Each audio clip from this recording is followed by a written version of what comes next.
okay. I'm not too sure, but there might be a red-headed woodpecker here. What they call a paleo woodpecker. I thought I saw a streak, so I'm just gonna keep this on.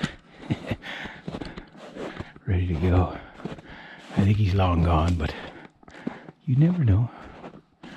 Okay, yeah, he's gone.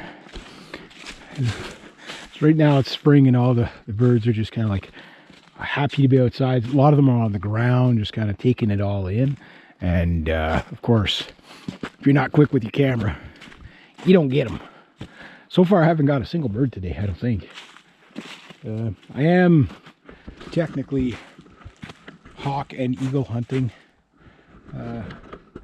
Sometimes there's usually little bears that come out of here, so I've got to make enough noise to keep the bears off me and not enough noise to scare the eagles and hawks away, because I want to take pictures of them.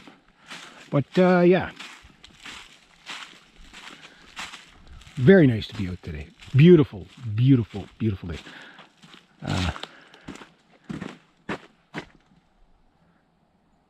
Here's something running around. Sometimes you just got to stop and listen, eh?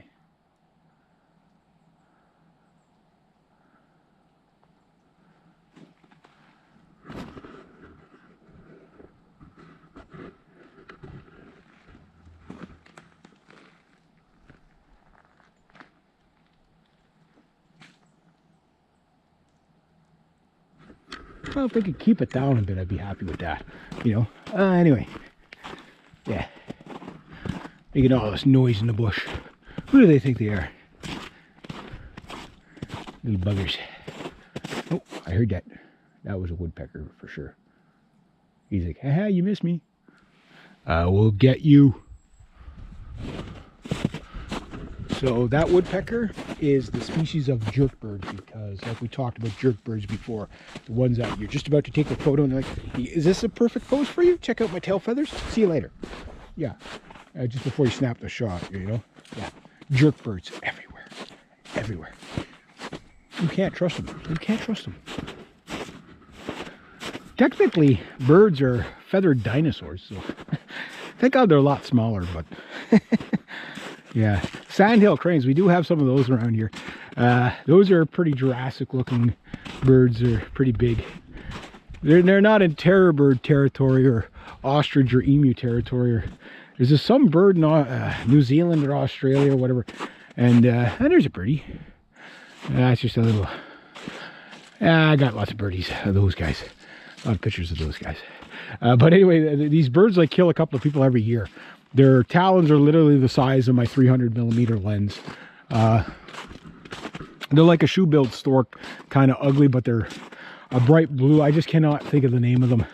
But I guess they're in the emu family somewhere, and they're just big roots. I was going to go down that way today, but I don't think I'm going to go down that way today. Oh, so nice to be out. Just so nice. Now you're starting to see the buds on the tree. Ah! He got me. Got me right in the freaking knee. Now I'm going to have freaking a thorn in my knee. Thanks a lot. Thanks a lot. But yeah, as I was saying, you're finally starting, like we're like about, everything's like a month behind here.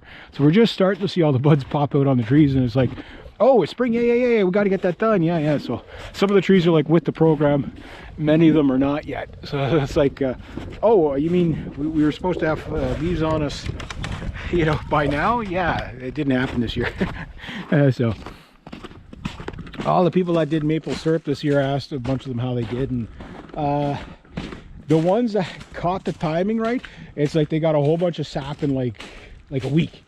And then the rest, it was like, oh yeah, there was nothing. They were either just too late or too, it's like it was such a short maple syrup season. So if you see the maple syrup prices going up, that's what it was. So it's like, if you weren't on the ball, you missed the sap gaining opportunity. So again, April 28th at the making of this video, and there's still this is all ice here. This will be like this till June in some spots. We'll see, unless it gets really warm. But even at that,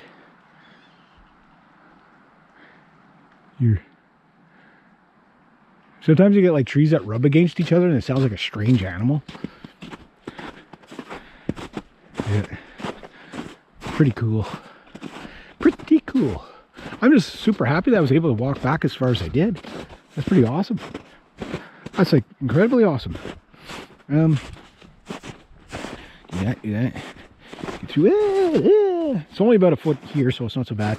But yeah, this, I could live with this. I mean, this is, well, it'd be better if it was gone, but you know, I've had enough winter. But I know right under all this snow, there awaits a beast known as the hordes of sandflies and black flies and mosquitoes. So there's vines and vices and everything. So maybe we'll just keep that last little 1-inch layer on the buggers, you know, for the rest of the summer. Maybe we'll be okay. Yeah, I don't think that's going to happen though. You know, my biggest fear in the world was to have to shovel snow and fight black flies at the same time. As a Canadian, you would understand the torment you'd be under on that. You would just be like mentally destroyed. You'd be like, this can't be. Why do I have to put on, you know, a snowsuit and, you know, fly dope at the same time? Like, I mean, like, it would just be like, no, we're in hell. Heck, even hell wouldn't be able to stand it. I mean, he's like, you mean snow and flies? No, I'd rather burn. You know. It's like, you know, I kid. But then again, you know, shoveling snow and fighting black flies at the same time. Again, you got to think about stuff like that. And these are the thoughts that torture my mind. Yep. All right, so anyway, making my way home. See the lovely trees there. They do kind of, I love the reflection of the poplar, you know, with the blue sky in the background. It does look really cool before all the leaves go on. It looks better when it's nice bright green, like early spring bright green after that right warm, the first real warm rainfall. Not the first rainfall, but the first real warm rainfall, when all the leaves just turn like almost fluorescently nuclear green. That is so beautiful. I like that. You know, I haven't seen that in such a long time. And then again, right after that, out comes the black flies and mosquitoes. So enjoy it while you can. Did I hear something in there? Well, as long as it's not a moose or a bear, I'm okay, I guess. You know, last famous photos, charging moose, click, click, click, click, thump.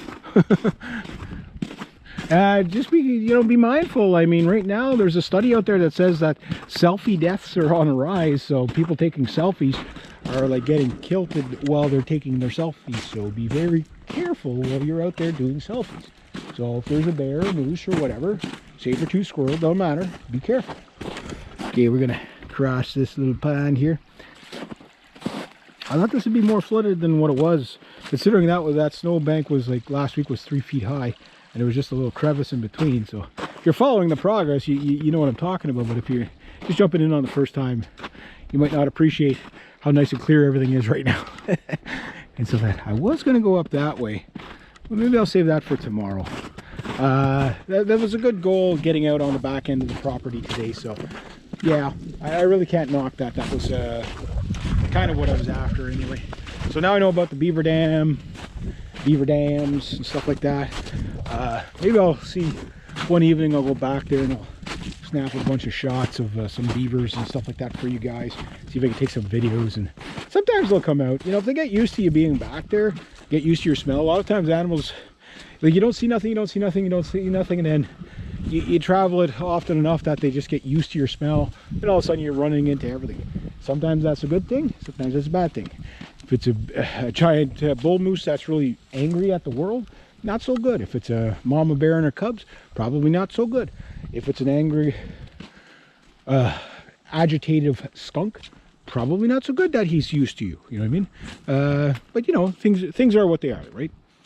But other than that, if you can get, you can get out there with your camera, it's good. But anyway, well, I'm back to the field now. So I guess I'll just leave it at that, and I don't know if I'll do any more videos today. So I don't know how many people will enjoy watching these little segment videos, but you know, just take in some nature before I do my action filming. I will be doing a lot of filming on, like, you know, obviously the archery, the gun stuff will probably be on the other channel for sure. But yeah, I'm going to be doing a lot of outdoor stuff, as well as you know, car shows and stuff like that. From the making of this video next week, I will be doing the jam nights again. I don't know how many I'll be able to do.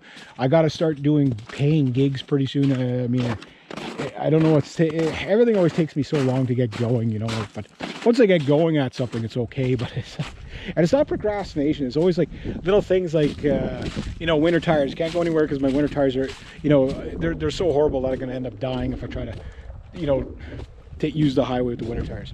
So you're gonna sit out the winter. You're gonna miss a whole bunch of opportunities there.